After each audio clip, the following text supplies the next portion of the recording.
I just want to end with one last illustration from what God did in Tao that just again shows you his power and the type of God that we serve. When the Tao people, when they tell a story, if they're telling a story about a hunting trip they went on, or perhaps a war party raid they were involved in, when they're telling a story, every time the story is about to come to its main point, the main point of the story, its climax, they'll throw in a certain signpost, a certain sign in that story to where people will understand this is the main point of the story. And what the signpost is some sort of natural phenomenon. It'll either be a strong wind, or an earthquake, or the sky darkened, or the rain clouds rolled in. Let me give you an example. They'll be telling a story about how they're going out and they're hunting a wild pig. And they'll be saying, yeah, we were going along the trail, and we were looking and looking, and we couldn't see it, and we heard this rustling, and we went up there, and I got my bow and arrow, and I spun at the pig. It was huge, it had huge tusks, and I pulled back my arrow in the bow, and then, as I was ready to release the arrow, a strong wind blew by. A cloud rolled in. I heard thunder, and then I released the arrow, and the pig was killed. When the Tao people tell a story, that is the way they tell it. Because that is the way that everybody listening to the story knows that that is the main point of the story. And of course the listeners are supposed to go, whoa. Maybe the big fish story.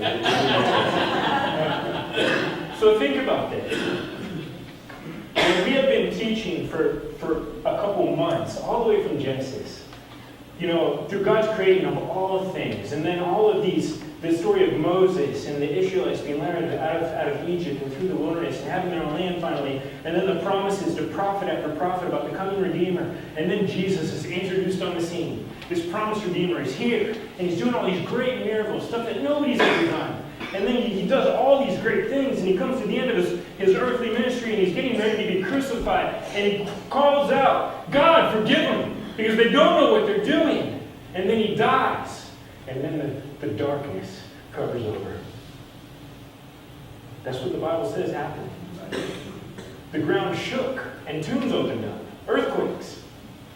Natural phenomenon. And then the centurion at the foot of the cross, he looks up and he sees these things, and he says, surely this had to be the Son of God.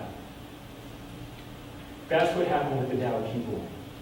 That was God's signpost, those natural phenomena, those darkness covered over after Jesus breathed his last breath. That was a signpost to the Tao people, that the story of our Creator had hit its main point, its climax. That was it.